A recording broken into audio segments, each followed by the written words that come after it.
গাজীপুরে মধ্যরাতে হাসনাত আবদুল্লাহ এবং সার্জিস আলমরা গিয়েছিলেন উদ্ধার করতে, কিন্তু হামলা করতে কারা গিয়েছিল সেই প্রশ্ন তুলেছেন একজন রাজনীতিবিদ, বিএনপির একজন নেতা। এই প্রশ্ন যখন উঠেছে তখন বাংলাদেশে চলছে devil hunt, operation devil hunt, সেটা নিয়েও প্রশ্ন উঠেছে, নানা রকম প্রশ্ন উঠছে। বিএনপির এক নেতা মেজর আখতারুজ্জামান তিনি প্রশ্ন করেছেন, ডেভিলকে হান্ট করবেন আপনি, তার মানে হচ্ছে যে আপনি জানেনই না ডেভিল কারা, ডেভিলকে হান্ট করবেন কেন? আপনি তো ডেভিলকে ধরবেন, ডেভিলকে অপসারিত করবেন, ডেভিলকে সমাজ থেকে নিশ্চিহ্ন করবেন, এই যে অপারেশন, সেই অপারেশনের নাম তাহলে ডেভিল হান্ট হবে কেন? নানা রকমের বিতর্ক চলছে। সেই বিতর্কের মাঝে এখন পর্যন্ত অপারেশন ডেভিল হান্টে ১৫০০-এরও বেশি আওয়ামী লীগ নেতাকর্মীকে গ্রেপ্তার করা হয়েছে বলে বিভিন্ন সূত্র বলছে। সেই যখন অবস্থা, তখন ওদিকে ডোনাল্ড ট্রাম্পের যে অফিসিয়াল এক্স হ্যান্ডেল, সেই এক্স হ্যান্ডেলে একটা টুইট আমরা লক্ষ্য করছি। সেই টুইটটি ইন্টারেস্টিং। সেই টুইটটা বাংলাদেশ সরকার এবং ইউনূস সরকারকে উদ্দেশ্য করে করা। এরকম অবস্থায় কি ঘটতে যাচ্ছে সেই আলোচনাই করব এই ভিডিওতে। থাকবেন পলিটিক্স টিভির নিয়মিত আয়োজনে।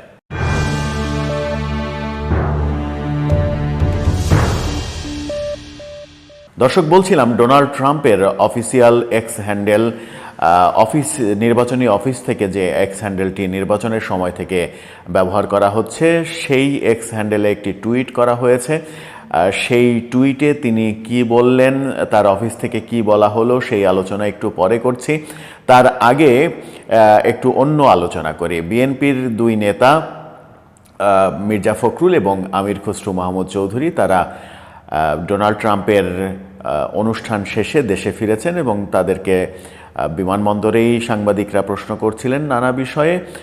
তিনি এই যে ৩২ নম্বরের বাড়ি ভাঙা, সেই বাড়ি ভাঙার বিষয়ে দ্বিমত পোষণ করে বলেছেন যে এটা শেখ হাসিনার পাতা ফাঁদে পা দেয়া হয়েছে, শেখ হাসিনার পাতা ফাঁদে সরকার পা দিয়েছে, এমনটা বলেছেন। যে কথাটা আমরাও সেই ৫ আগস্টের রাতেই, মধ্যরাতে, শেষ রাতের দিকে করা ভিডিওতে বলেছিলাম যে সরকার শেখ হাসিনার ফাঁদে পা দিল কিনা। মির্জা ফখরুলও ঠিক তেমন ভাষাতেই বলেছেন যে সরকার, মির্জা ফখরুল সহ একাধিক বিএনপি নেতা এই কথা বলেছেন যে শেখ হাসিনার ফাঁদে সরকার এবং ছাত্ররা পা দিয়েছে, এই পা দেওয়াটা উচিত হয়নি। শেখ হাসিনা এখন চেষ্টা করবেন নানা রকমের উস্কানি দিতে, আইনশৃঙ্খলা পরিস্থিতি অবনতি ঘটাতে, নানা রকমের চেষ্টা তার থাকবে, কিন্তু তার ফাঁদে পা দিয়ে আইনশৃঙ্খলা পরিস্থিতির অবনতি ঘটানো, সেটা কোনোভাবেই সরকারের শুভবুদ্ধির উদয় হবে না। আরও আলোচনা রয়েছে, যে আলোচনাটা রয়েছে যে এখন যে অপারেশন ডেভিল হান্টের ঘোষণা দেয়া হয়েছে, সেই ঘোষণাটা যদি অনেক আগে দেয়া হতো, ৫ আগস্টের পরে ৮ আগস্টে সরকার গঠিত হলো, তারপরেও যত মব হয়েছে বাংলাদেশে, বিভিন্নভাবে মব হয়েছে। ঢাকা বিশ্ববিদ্যালয়ে একজনকে পিটিয়ে হত্যা করার ঘটনা আমরা দেখেছি, জাহাঙ্গীরনগর বিশ্ববিদ্যালয়ে একজনকে পিটিয়ে হত্যার ঘটনা দেখেছি, ঢাকা বিশ্ববিদ্যালয়টা আরও বেশি করুণ, ভাত খাইয়ে তাকে আনুষ্ঠানিকভাবে পিটিয়ে মারা হয়েছে। এই যে একের পর এক মব চলেছে বাংলাদেশে, সেই মব ৩২ নম্বরের বাড়ি ভাঙার ৫ ফেব্রুয়ারি যে মব আবার তৈরি হলো এবং সেটা সারা দেশে বিস্তৃত হলো, এই প্রথম থেকেই যদি মবের বিরুদ্ধে সরকার অবস্থান নিত, তাহলে অপারেশন ডেভিল হান্টের মতো অপারেশন যদি তারা আগেই শুরু করত, তাহলে আর এখন ডেভিলকে খুঁজে বেড়াতে হতো না। অনেকে বলছেন, বিশেষ করে আওয়ামীপন্থী অনেকে বলছেন যে অপারেশন ডেভিল হান্ট শুধুমাত্র ছাত্র সমন্বয়কদের বাঁচাতে, তাদেরকে খুশি করতেই এ ধরনের উদ্যোগ নেওয়া হয়েছে। কারণ হিসেবে তারা বলার চেষ্টা করছেন যে গাজীপুরে আকম মোজাম্মেলের বাড়িতে ছাত্ররা আক্রমণ করেছিল, ভাঙচুর করেছিল এবং সেটাকে বাধা না দিলে সেই বাড়ি তারা গুড়িয়ে দিত, বাড়িতে আগুন ধরিয়ে দিত। সেরকম পরিস্থিতিতে স্থানীয়রা এবং আওয়ামী লীগ নেতাকর্মীরা সেটাকে প্রতিরোধ করেছে, অথচ প্রতিরোধের বিরুদ্ধে অপারেশন শুরু হচ্ছে, কিন্তু যে হামলাটা হলো, যে মব সৃষ্টি করা হলো, সেই মবের বিরুদ্ধে একটি কথাও বলা হচ্ছে না, মবের বিরুদ্ধে আলোচনা করা হচ্ছে না। এমন আলোচনাও কিন্তু চারিদিকে শোনা যাচ্ছে। আলোচনা নানাভাবে হবে, নানা দিক থেকে হবে। সরকার ভুল করলো নাকি সঠিক করলো সেটা সময়ই বলে দেবে। তবে সরকার যে আন্তর্জাতিকভাবে বিভিন্ন বড় বড় চাপে রয়েছে, বিভিন্ন দাতা সংস্থা, দাতা দেশ, আন্তর্জাতিক সংস্থা, তাদের চাপে রয়েছে সরকার, সেটা সরকারের নানা রকমের কার্যক্রমেই বোঝা গেছে। বিশেষ করে 6 আগস্টে বিকেলে সরকার যখন প্রথম বিবৃতি দেয় 32 নম্বর ভাঙা নিয়ে, সেই বিবৃতিতে ছাত্রদের এই ভাঙাকে উৎসাহিত করার মতো একটা ব্যাপার ছিল এবং শেখ হাসিনাকে দায়ী করে সেই বিবৃতি দেওয়া হয়েছিল। পরবর্তীতে আমরা দেখেছি যে তারা একাধিকবার বারে বারে বিবৃতি চেঞ্জ করেছে এবং এই ধরনের ঘটনা আর না ঘটানোর আহ্বান জানানো, এই ধরনের ঘটনা ঘটালে তাদেরকে শাস্তির মুখোমুখি নেওয়া হবে, এরকম বিবৃতি দেওয়া হয়েছে। কিন্তু মজার ব্যাপার হচ্ছে যে সরকার যখন বিবৃতি দিল যে এ ধরনের ঘটনা ঘটালে তাদেরকে শাস্তির মুখোমুখি করা হবে, কিন্তু গাজীপুরে আকম মোজাম্মেল, সাবেক মুক্তিযুদ্ধমন্ত্রী, এবং আকম মোজাম্মেলকে যতভাবেই আপনি সংজ্ঞায়িত করেন না কেন, আকম মোজাম্মেল বাংলাদেশের একমাত্র চরিত্র যিনি আমাদের মহান স্বাধীনতা সংগ্রাম শুরু হওয়ার আগে, অর্থাৎ 26শে মার্চ যে স্বাধীনতা সংগ্রাম শুরু হয়েছে, সেই শুরু হওয়ার আগেই, মধ্য মার্চেই সশস্ত্র প্রতিরোধ গড়ে তুলেছিলেন গাজীপুরে এবং পাকিস্তানি বাহিনীকে আটকে দিয়েছিলেন। সেই অনন্য কীর্তির, মুক্তিযুদ্ধে যে কয়টা অনন্য কীর্তি রয়েছে মুক্তিযুদ্ধের আগের, এই কীর্তিটা অমলিন হয়ে থাকবে আজীবন। সেই চরিত্র আকম মোজাম্মেল হোসেন। আওয়ামী লীগ সরকারে থাকার কারণে তার বিরুদ্ধে নানা রকমের সমালোচনা হতে পারে, কিন্তু একজন মুক্তিযোদ্ধা আকম মোজাম্মেল হোসেন, তাকে সেই সম্মানটুকু অন্তত দেওয়া উচিত বলে অনেকে মনে করেন। তার বাড়িতে যখন হামলা হলো তখন সেই হামলার ব্যাপারে সরকারের পক্ষ থেকে কোনো কিছুই বলা হলো না, যেখানে সরকার 5 ফেব্রুয়ারির হামলার পরে পরিবর্তিত বিবৃতিতে বলেছিল যে এই ধরনের ঘটনা আর যেন না ঘটানো হয় এবং এই ধরনের ঘটনা যারা ঘটাবে তাদের বিরুদ্ধে শাস্তিমূলক ব্যবস্থা করা হবে।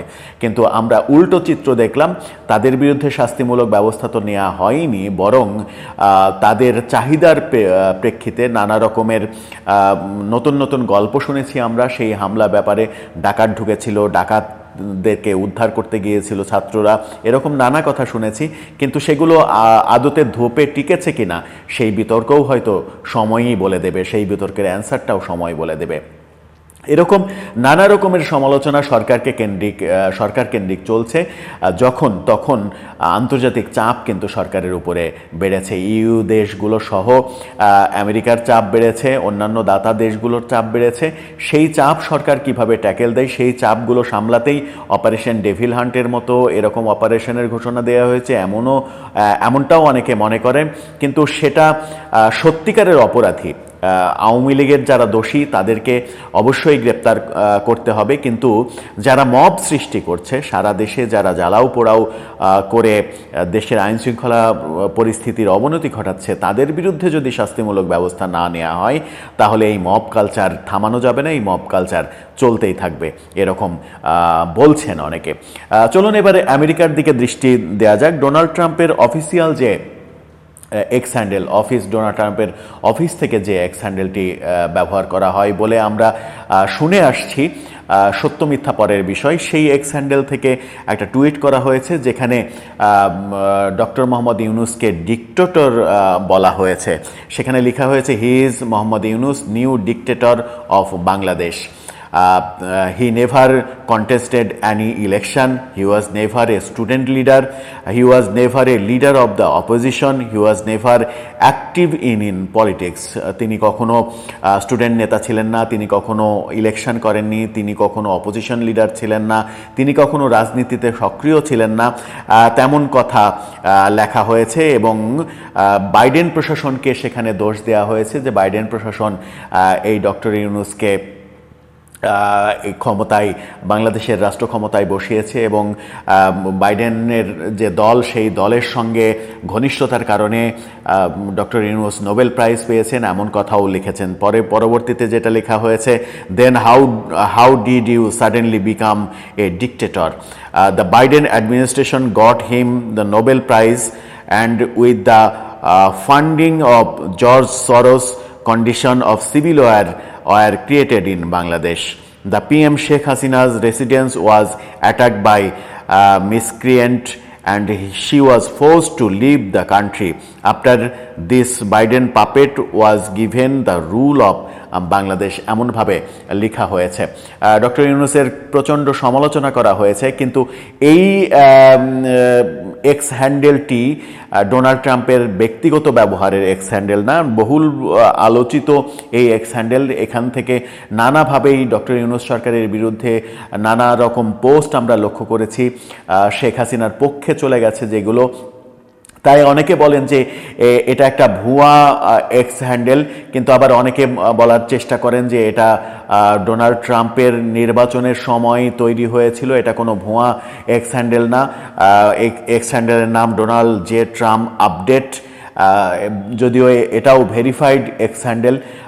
সেটা শেষ পর্যন্ত যতগুলো পোস্ট দেয় এই এক্স হ্যান্ডেলে, আমরা এখন পর্যন্ত যতগুলো পোস্ট দেখেছি সেই পোস্টগুলো সবগুলোই ডক্টর ইউনূস সরকারের বিপক্ষে চলে গেছে এবং এক ধরনের শেখ হাসিনার পক্ষে চলে গেছে। ডোনাল্ড ট্রাম্পের অফিসিয়াল এক্স হ্যান্ডেল থেকে যে কথা বলা হলো ডক্টর ইউনূস সম্পর্কে, ডক্টর ইউনূসের রাজনৈতিক ক্যারিয়ার নেই, তার কোনো অভিজ্ঞতা নেই, পাপেট সরকার, এবং তার নোবেল প্রাইজ নিয়ে নানা রকমের কথা বলা হলো। দর্শক, সব মিলিয়ে পরিস্থিতি বোধহয় ঘোলাটেই হয়ে যাচ্ছে কিনা সেটাই এখন দেখার বিষয়।